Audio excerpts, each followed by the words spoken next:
Have you ever had a life that seemed perfectly on track, and then something happened that completely changed everything without any warning at all? Maybe you had a stable job for 15 years, and then a single technology made your entire career obsolete overnight, or perhaps you had a relationship you thought was forever, and it ended because of one conversation you never saw coming. Or maybe you invested everything you had into something you were certain would work, and within days it collapsed. These are not just bad luck, these are not random accidents, these are what Nassim Nicholas Taleb calls Black Swan events, and they are far more common and far more powerful than we ever imagine. Today we are going to explore one of the most important books ever written about uncertainty, probability, and the nature of reality itself. The Black Swan by Nassim Nicholas Taleb is not just a book about finance or statistics, it is a book about how we think, how we misunderstand the world, and why our certainty is almost always a dangerous illusion.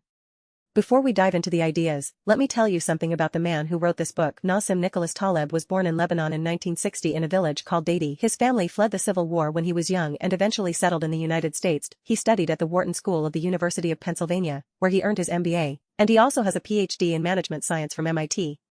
But here is what makes Taleb extraordinary. He is not just an academic theorist who has never left the classroom. He spent over 20 years working as a financial options trader on Wall Street. He managed his own money, he took enormous risks, he lost money, he made money, and he experienced firsthand what happens when the unexpected happens in financial markets. Taleb describes himself as an empiricist skeptic, a role he calls a doctor of risk. He has spent his entire career studying what he terms skin in the game, the idea that you should never trust someone who gives you advice without having personal consequences for being wrong. This philosophy runs through every page of The Black Swan. The book was first published in 2007, and it became an instant bestseller. It was read by hedge fund managers, by physicists, by philosophers, by politicians, by doctors, and by ordinary people who wanted to understand why their lives did not match their plans. The book arrived at a moment when the world felt increasingly unstable, just before the greatest financial crisis since the 1930s. And that timing was not accidental. The Black Swan theory predicted exactly what was about to happen. It explained how the financial system, built on models that assumed normal distributions and predictable risk, was actually sitting on top of a volcano of unknown unknowns. Now let me give you the definition that everything else builds upon. A Black Swan event has three essential properties. First, it is an outlier, meaning it lies outside the realm of regular expectations because nothing in the past can convincingly point to its possibility. Second, it carries an extreme impact. Third, in retrospect, human nature concocts explanations for its occurrence that make it appear explainable and predictable. Think about that third property carefully. This is the most dangerous part of a black swan, not the event itself, but the way our brains rewrite history afterward to make it seem like we should have seen it coming. We call this the narrative fallacy, and it is one of the most destructive cognitive biases in human history. Let me tell you a story about a turkey that will change how you think about everything. A turkey is fed every single day by a humane farmer. Day 1, the turkey is grateful. Day 10, the turkey is grateful. Day 100, the turkey is extremely confident that the farmer loves it. The turkey has a statistical model based on 100 days of data, and the data says with overwhelming confidence that the farmer is a benevolent provider. Then comes day 101. It is Thanksgiving. The turkey is slaughtered. From the turkey's perspective, this was a black swan event. It had 100 days of evidence that the farmer was good, and then on the 101st day, everything changed. But here is the cruel irony. The farmer had been planning this moment for months. The farmer knew exactly what was coming. The farmer was not surprised at all. The turkey's problem was not that it was unlucky. The turkey's problem was that it was using the wrong model to understand reality. It was using induction, the belief that because something has happened repeatedly in the past, it will continue to happen in the future. The turkey assumed that its past experience was a reliable predictor of its future. This is exactly how humanity has behaved throughout history. We look at periods of peace and assume peace will continue. We look at years of stock market growth and assume growth will continue. We look at our health and assume we will always be healthy. We look at our relationships and assume they will last forever. The black swan theory teaches us that the turkey is always one day away from slaughter, even when the statistics say otherwise. The absence of evidence is not evidence of absence. Just because you have never seen a black swan does not mean black swans do not exist. For thousands of years, Europeans believed all swans were white because they had only ever seen white swans. Then they went to Australia and discovered black swans, and their entire understanding of reality was overturned in a single moment. Taleb divides black swan events into three categories, and understanding this distinction is crucial. The first category is historical black swans. These are events that have shaped the course of human history but were completely unpredictable before they happened. The internet was a black swan. The rise of Islam was a black swan. World War I was a black swan. The fall of the Berlin Wall was a black swan. The second category is personal black swans. These are events that dramatically change an individual life. Your best friend dies in a car accident. You win the lottery. You are diagnosed with a disease that doctors said was impossible. You meet the love of your life at the most unexpected moment. You lose everything in a single market crash. The third category is retrospective black swans. These are events where we look back and realize that the way we understood the past was completely wrong. For most of history, people believed that the Earth was the center of the universe. This was not just a mistake. It was a black swan in understanding because the entire framework of medieval thought was built on a fundamentally incorrect model of reality. Now let me take you into the heart of the book, into the chapters that contain its most powerful ideas. The first major concept Taleb explores is the ludic fallacy. This is a term he borrows from the Latin word ludus, meaning game or play. The ludic fallacy is the mistake of treating real life as if it were a game with known rules and known probabilities. Think about a casino. In a casino, the rules are clear. You know what outcomes are possible. You know the probability of every single outcome. Roulette has 37 or 38 numbers. Blackjack has a fixed set of cards. The house always has a mathematical edge, and that edge can be calculated with perfect precision. Now think about life. Life does not have a fixed set of outcomes. Life does not have a dealer who shuffles a known deck of cards. Life has events that have never happened before and may never happen again. Life has outcomes that are not in any predefined set. Life has rules that change without warning. The ludic fallacy is the error of applying casino logic to real life. It is the error of believing that because we can model something mathematically, we understand it completely. Taleb gives the example of the normal distribution, the bell curve that every statistics student learns about. The bell curve is wonderful for describing things like human height or test scores, where most values cluster around an average and extreme values are vanishingly rare. But the bell curve is terrible for describing financial markets, natural disasters, or historical events. In those domains, extreme events happen far more frequently than the bell curve predicts. A 1 in a 100-year flood might happen every 10 years. A market crash that analysts say has only a 1 in 10,000 chance of occurring might happen once a decade. This is what Taleb calls the median. The problem. We live in a world dominated by extreme events, but we model it as if extreme events rarely mattered. We build our financial systems, our cities, our governments, and our lives on models that systematically underestimate the power of rare events.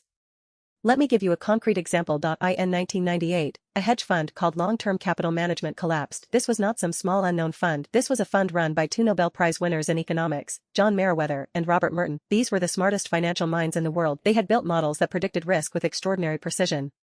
They had leveraged their positions so aggressively that their failure threatened the entire global financial system.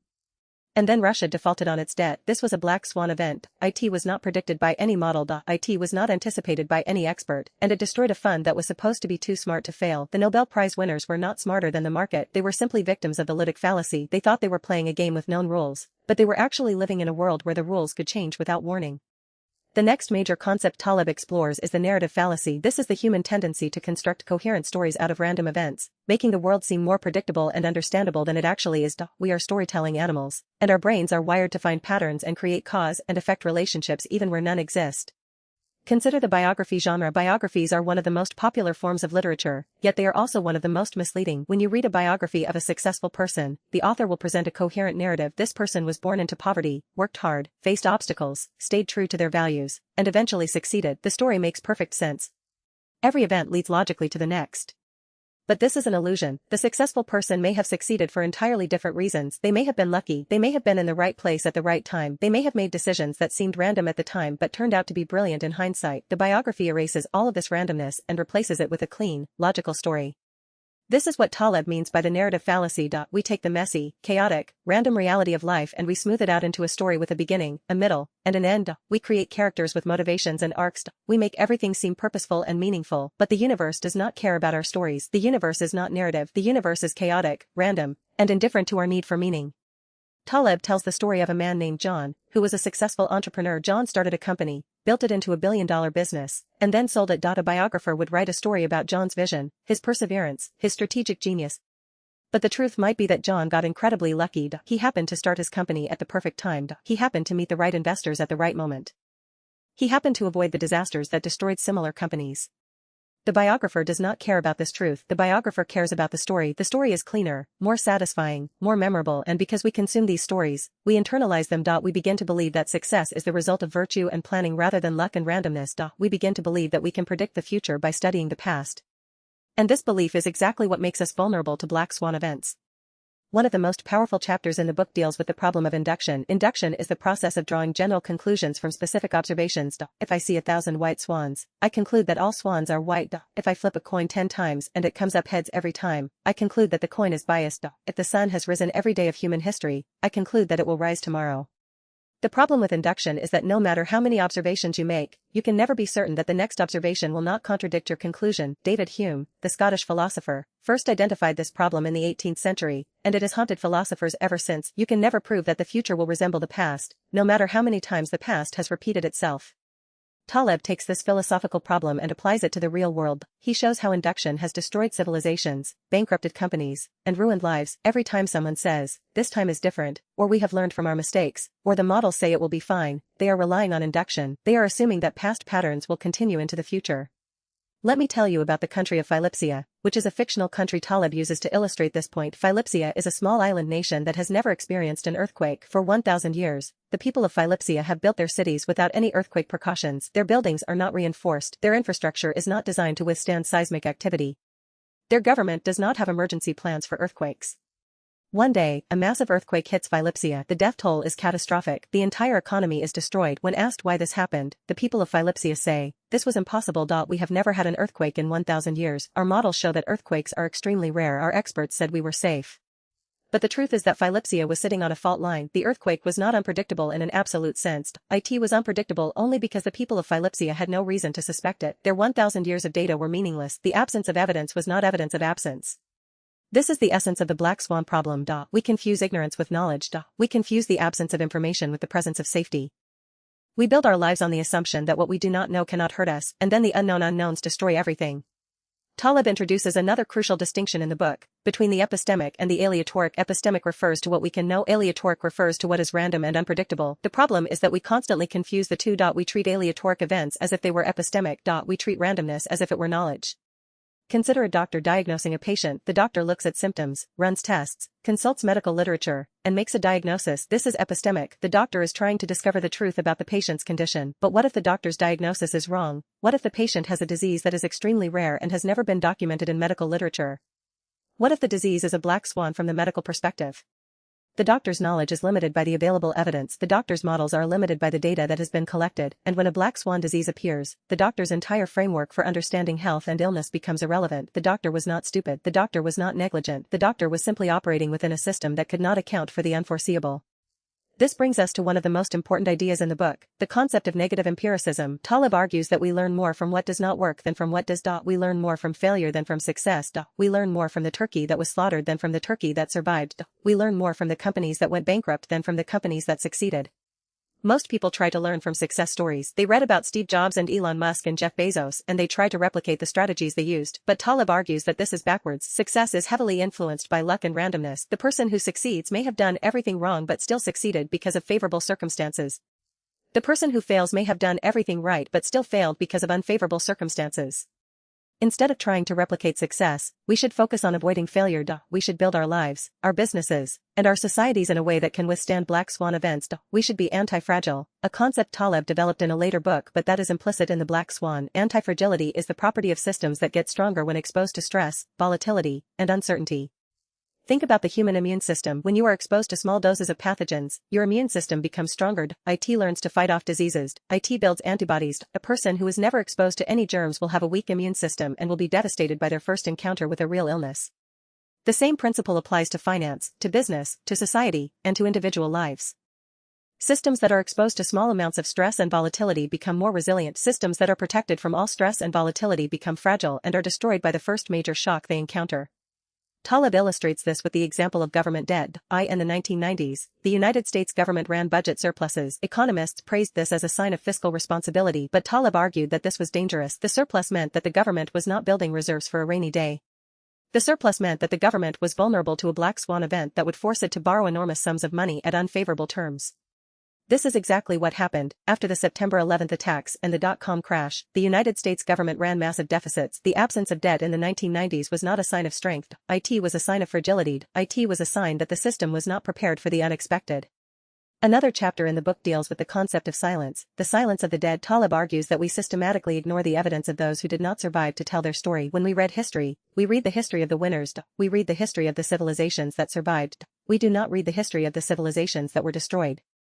This creates a massive bias in our understanding of the world. We see only the civilizations that succeeded and we assume that their strategies were correct. We do not see the civilizations that failed and we do not learn from their mistakes. We are like the turkey that only sees the farmer's kindness and never imagines the possibility of slaughter. Taleb gives the example of the Maya civilization. The Maya built incredible cities, developed sophisticated mathematics and astronomy, and created one of the most advanced civilizations in human history. Then the civilization collapsed. We do not know exactly why. Drought, war, disease, overpopulation, we may never know. But the important point is this: the Maya were not stupid, they were not ignorant, they had built a civilization that was sophisticated in ways we are still struggling to understand, and yet their civilization collapsed completely. From their perspective, this was a black swan event. From our perspective, it is a cautionary tale about the fragility of even the most advanced civilizations. The book also contains a famous critique of the humanities and social sciences. Taleb argues that scholars in these fields are particularly vulnerable to the black swan problem because they operate in a domain where prediction is impossible but confidence is high. He calls these people Medici, after the Medici family of Renaissance Florence, who were known for their patronage of the arts and humanities. Taleb distinguishes between two types of people, the Ighlib and the Medici. The Ighlib are people who deal with hard facts, with data, with things that can be measured and tested: scientists, engineers, traders, doctors, farmers. The Medici are people who deal with abstract ideas, with theories, with narratives, with things that cannot be easily measured or tested: philosophers, historians, literary critics, sociologists.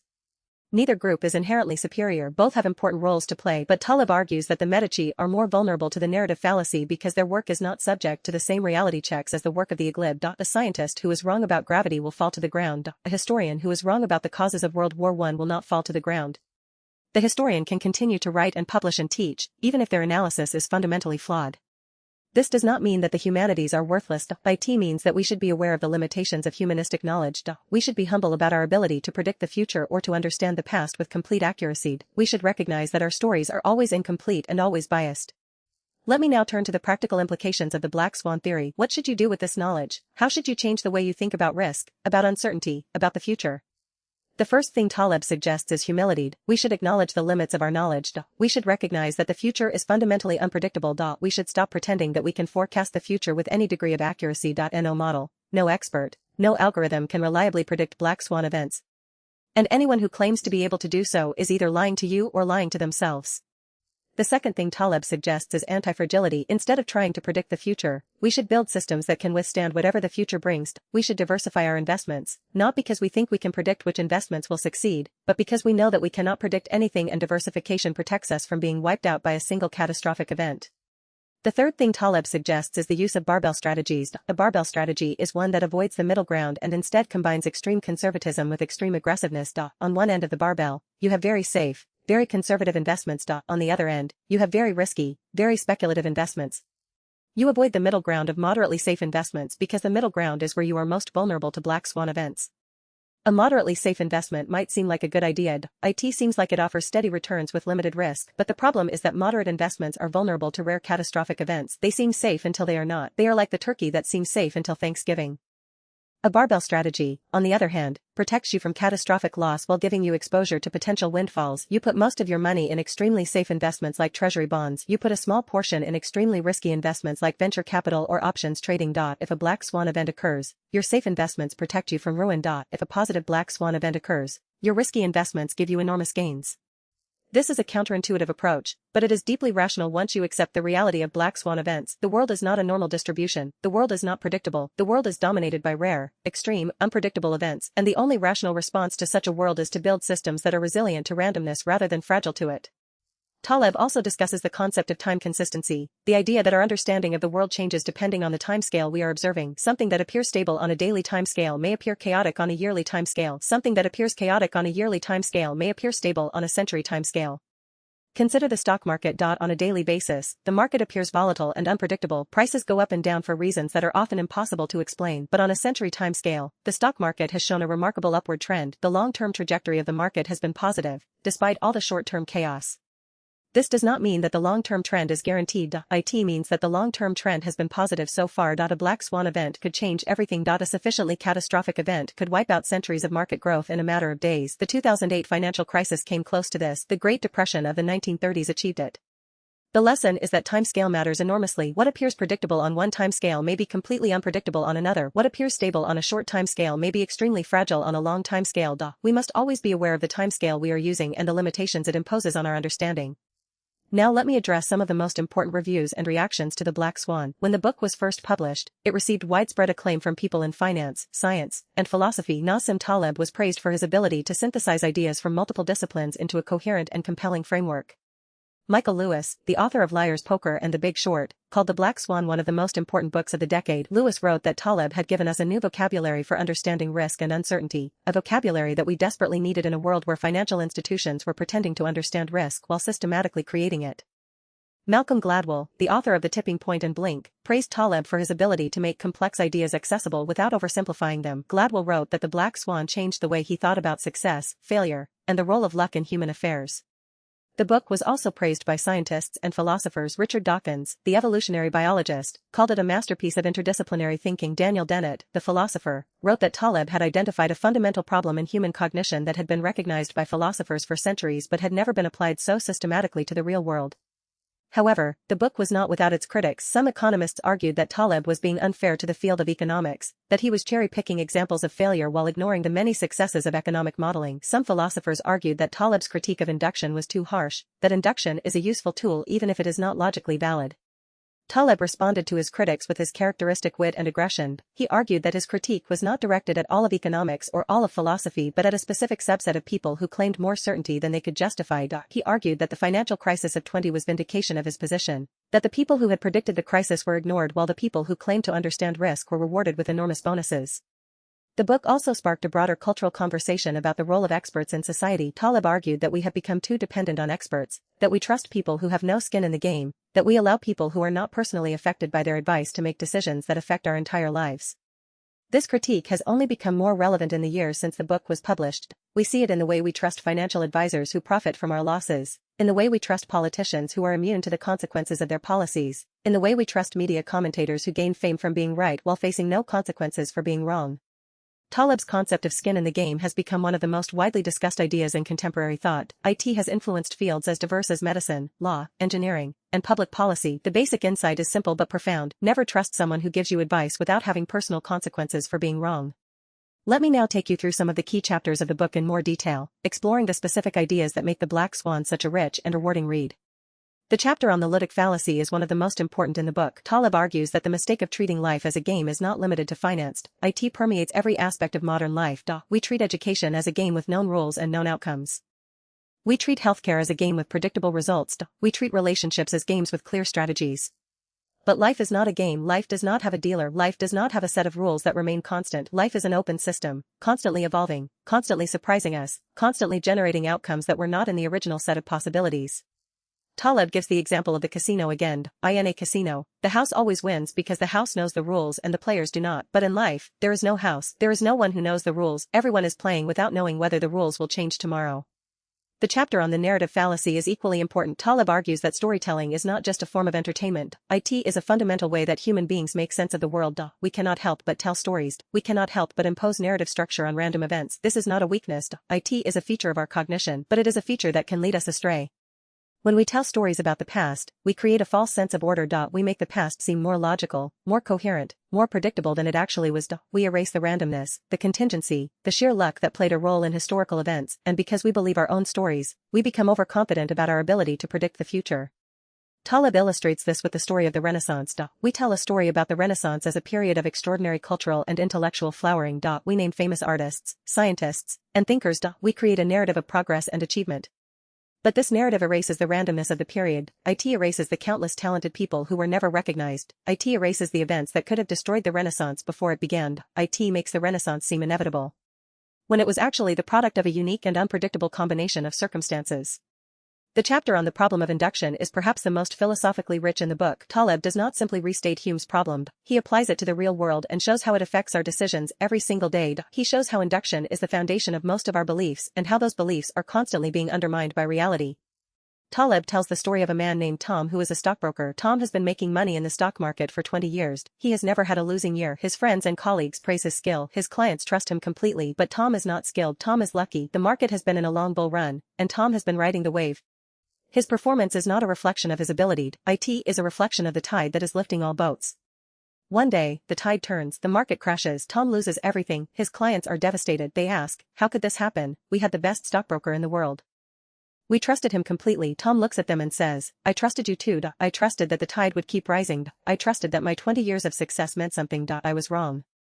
This is the problem of induction in a nutshell. 20 years of success does not prove skill. 20 years of success does not guarantee future success. 20 years of success does not even make future success likely. The only thing that 20 years of success proves is that the past 20 years were favorable. It proves nothing about the future. The chapter on the silence of the dead is one of the most haunting in the book. Taleb argues that we learn almost nothing from the dead because the dead cannot tell us their stories. We only hear from the survivors, and the survivors have a powerful incentive to present their history in a favorable light. Consider the history of warfare. We study the battles that were won and the strategies that succeeded. We do not study the battles that were lost and the strategies that failed, because the people who lost those battles are dead. Their stories have been lost, their warnings have been ignored, their mistakes have been forgotten. This creates a massive bias in our understanding of warfare, of strategy, of risk. We overestimate the effectiveness of the strategies that survived and underestimate the effectiveness of the strategies that failed. We learn from the wrong people, the wrong examples, the wrong sources of evidence.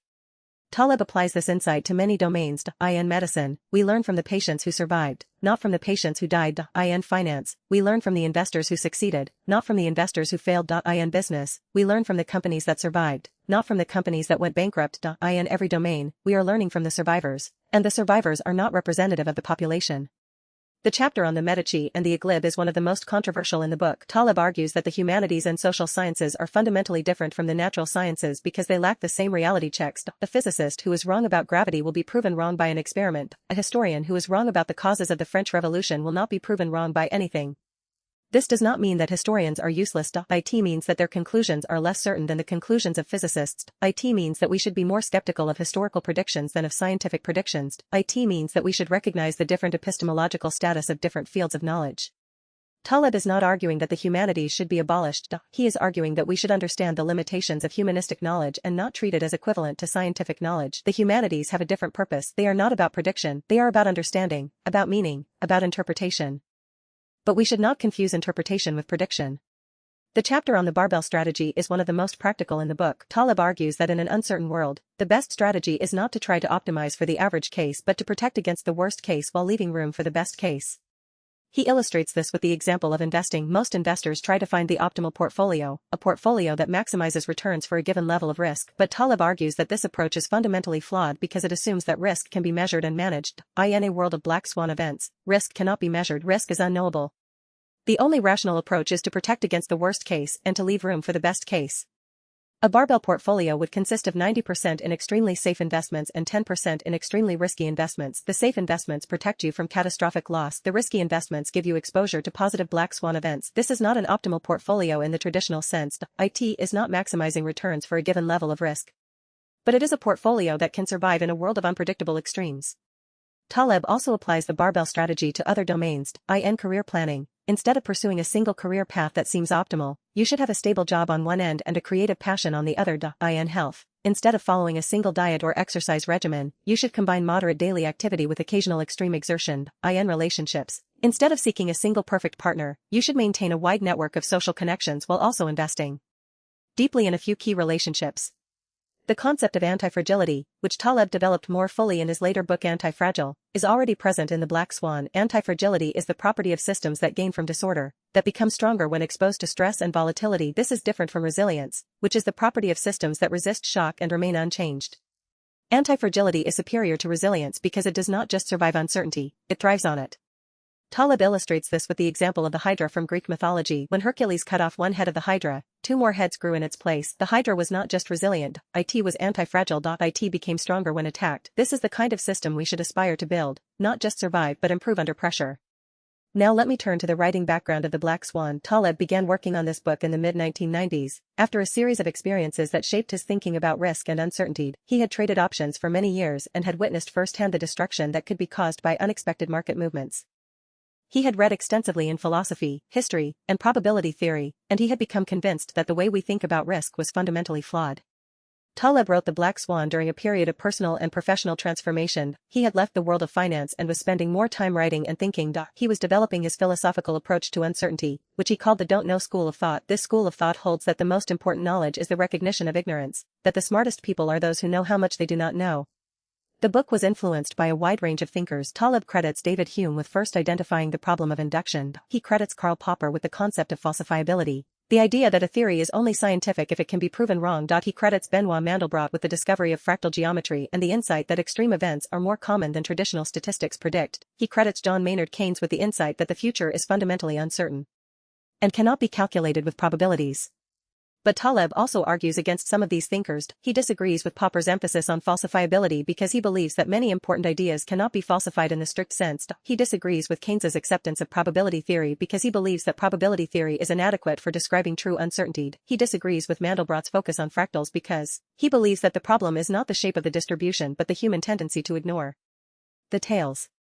The book was also influenced by Taleb's own experiences as a trader. He tells the story of a trading error he made in the 1980s, when he lost a large sum of money because he had underestimated the probability of an extreme market movement. The loss was devastating, but it taught him a lesson that he never forgot. The market can remain irrational longer than you can remain solvent.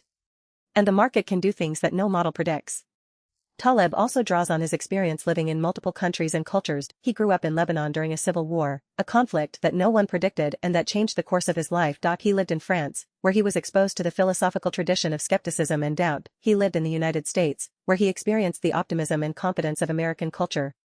This multicultural perspective gave him a unique vantage point from which to observe the strengths and weaknesses of different ways of thinking. The publication of the Black Swan coincided with a period of growing public concern about financial risk and institutional failure. The early 2000s had seen the collapse of Enron, the accounting scandal at WorldCom, and the dot-com bubble burst. People were beginning to lose faith in the experts, in the models, in the institutions that were supposed to protect them. Taleb's book gave voice to this growing disillusionment and provided a framework for understanding it.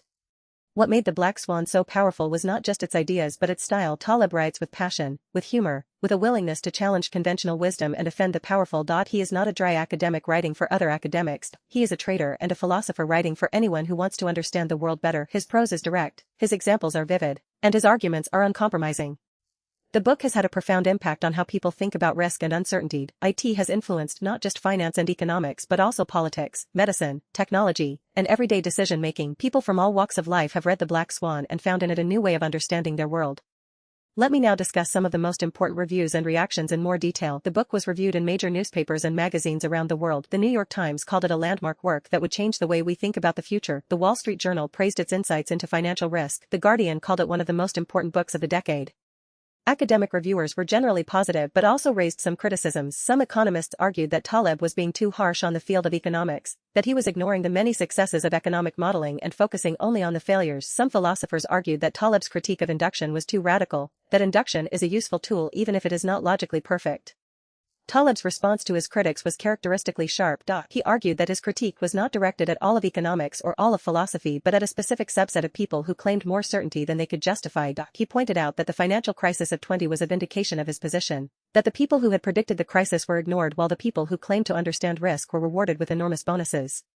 The book also sparked a broader cultural conversation about the role of expertise in modern society. Taleb's critique of experts who lack skin in the game resonated with a growing public skepticism toward institutions and authorities. People were beginning to question whether the experts were actually serving the public interest or whether they were serving their own interests.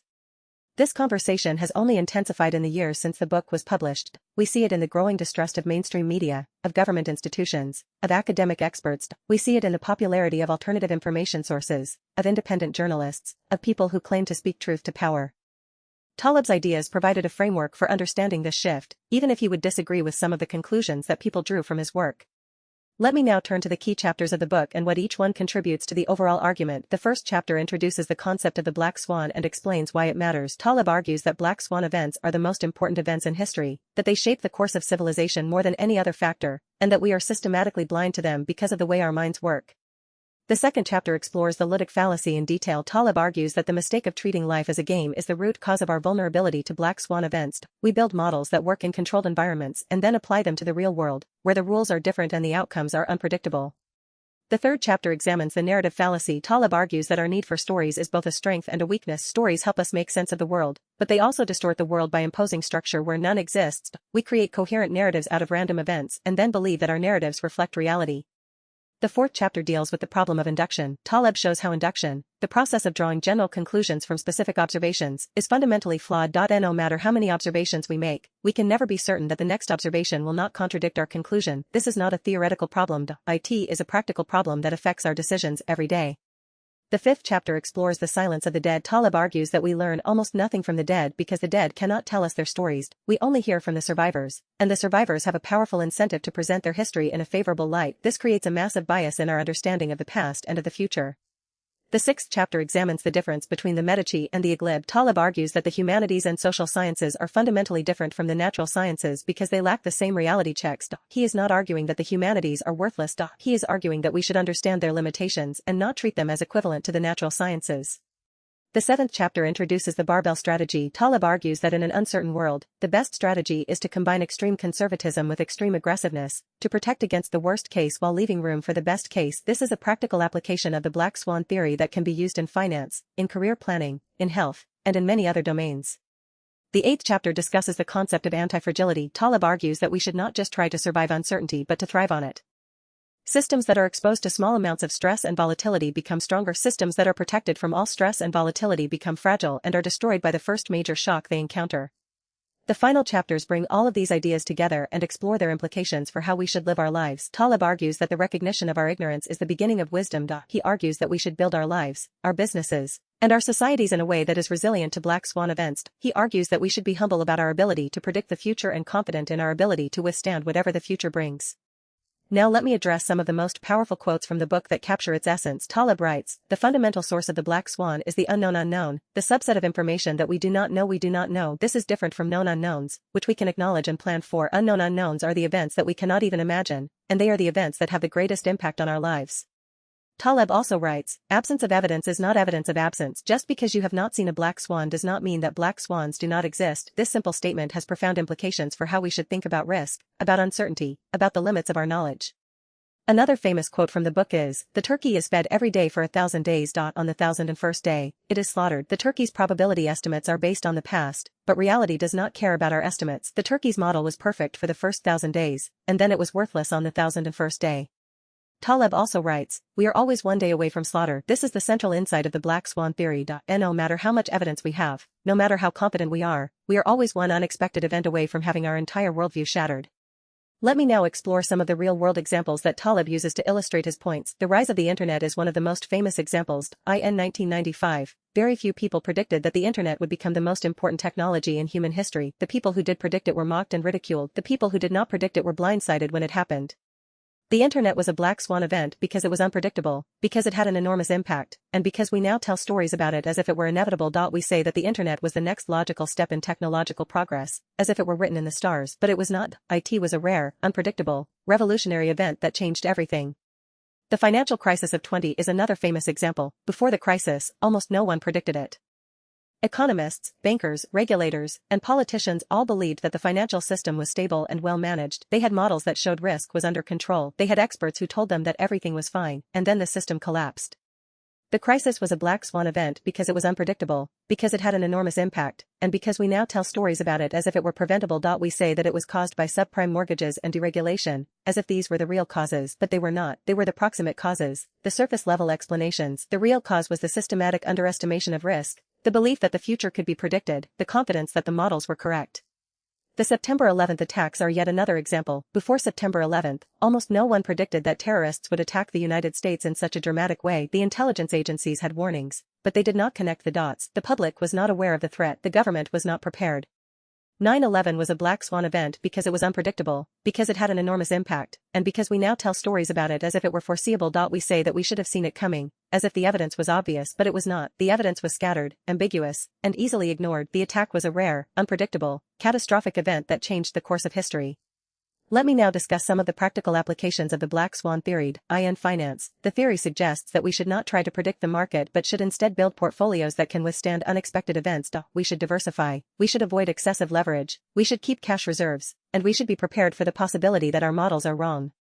In business, the theory suggests that we should not rely on long-term planning but should instead build organizations that are adaptable and resilient. We should have multiple revenue streams, we should maintain financial flexibility, we should invest in innovation, and we should be prepared for the possibility that our industry will be disrupted by something we never imagined.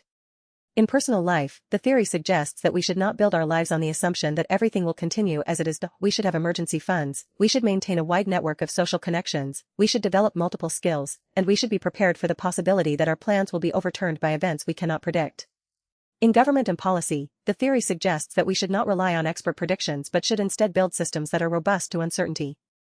We should have emergency plans for scenarios that seem impossible, we should invest in infrastructure that can withstand unexpected events, and we should be prepared for the possibility that our models of risk are fundamentally flawed. One of the most powerful applications of the Black Swan theory is in the domain of personal finance. Taleb argues that most people manage their money in a way that makes them vulnerable to Black Swan events. They invest all their money in the stock market, assuming that the market will continue to grow. They take on large mortgages, assuming that their income will continue to increase. They spend all their money, assuming that their circumstances will remain stable. Taleb suggests a different approach. He suggests that people should keep a large portion of their assets in extremely safe investments, like cash or treasury bonds. He suggests that people should avoid excessive debt, especially debt that is tied to uncertain income streams. He suggests that people should maintain emergency funds that can cover at least 1 year of expenses. And he suggests that people should be prepared for the possibility that their assumptions about the future are wrong. This advice may seem conservative to some people. It may seem like it limits the potential for growth and wealth creation, but Taleb argues that it is the only rational approach in a world of Black Swan events. The potential for growth is real, but the risk of ruin is also real, and the risk of ruin is far more important than the potential for growth, because if you are ruined, you cannot participate in the growth. Let me now address some of the most common misunderstandings about the Black Swan. The first misunderstanding is that Taleb is saying that nothing can be predicted. This is not true. Taleb is saying that Black Swan events cannot be predicted, but he is not saying that everything is unpredictable. Some events are predictable, some patterns are reliable, some models are useful. The problem is not prediction itself. The problem is overconfidence in prediction. The second misunderstanding is that Taleb is saying that we should not try to plan for the future. This is also not true. Taleb is saying that we should plan for uncertainty, not for specific outcomes. We should build plans that are robust to a wide range of possible futures, not plans that are optimized for a single predicted future. The third misunderstanding is that Taleb is saying that experts are useless. This is not true either. Taleb is saying that experts are useful within their domain of expertise but dangerous when they claim to predict the unpredictable. A meteorologist is useful for predicting the weather tomorrow. A meteorologist is not useful for predicting the weather 10 years from now. A financial analyst is useful for analyzing a company's financial statements. A financial analyst is not useful for predicting a market crash. The fourth misunderstanding is that Taleb is being pessimistic.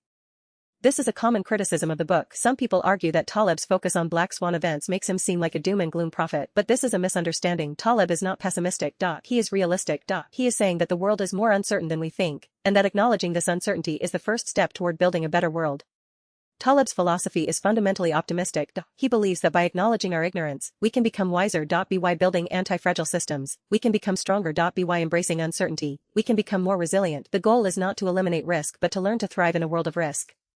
Let me now discuss the structure of the book in more detail. The Black Swan is divided into 3 parts. The first part introduces the concept of the Black Swan and explains why it matters. The second part explores the cognitive biases and errors that make us vulnerable to Black Swan events. The third part discusses the implications of the Black Swan theory for how we should live our lives. The first part contains the most famous chapters, including the introduction of the turkey analogy and the explanation of the 3 properties of Black Swan events. These chapters are designed to hook the reader and make them realize that the world is far more uncertain than they had imagined. The second part contains the most philosophical chapters, including the discussions of the lytic fallacy, the narrative fallacy, and the problem of induction. These chapters are designed to challenge the reader's assumptions about knowledge, certainty, and prediction. They are the intellectual core of the book. The third part contains the most practical chapters, including the discussions of the barbell strategy, anti-fragility, and the silence of the dead. These chapters are designed to give the reader tools for dealing with uncertainty in their own lives. They are the practical application of the theory.